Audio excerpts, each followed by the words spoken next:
Pai, do Filho e do Espírito Santo. Amém.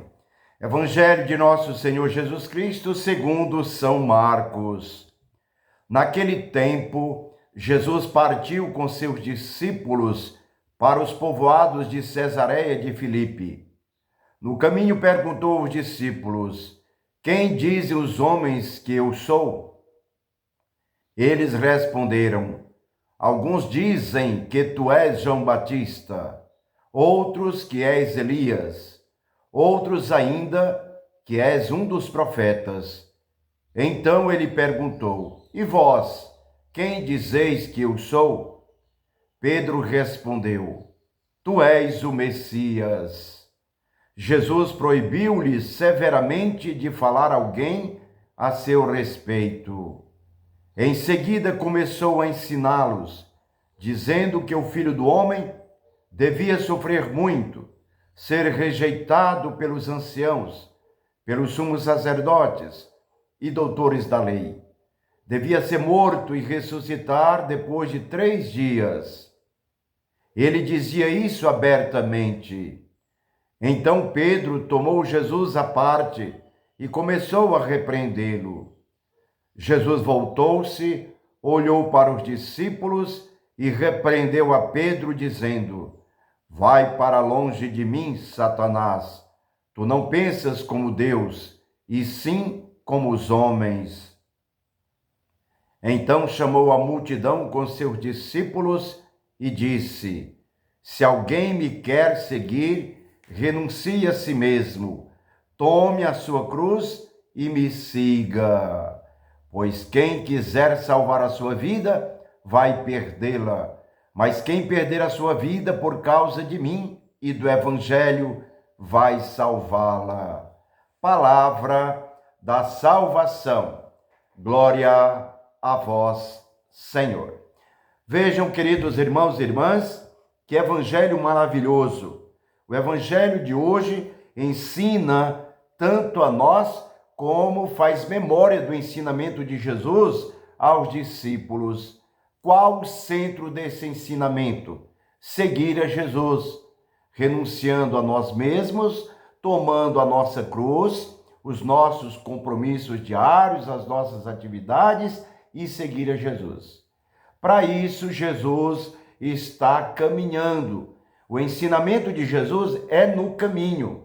Jesus vai conosco, como ia com os discípulos, diariamente, no cotidiano de nossas vidas e vai nos ensinando. O ensinamento de Jesus hoje é dizer quem ele é. Para isso, ele pergunta aos discípulos, antes de receber a resposta de Deus através de Pedro, ele pergunta aos discípulos o que dizem sobre ele, quem ele é. E aí os discípulos vão falar aquilo que estão escutando, que na realidade não é o centro da identidade de Jesus.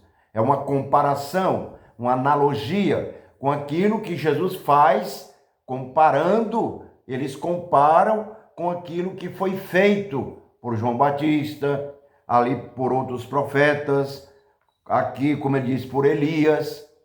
Então eles conseguem dizer quem Jesus é a partir do que já foi feito e dito.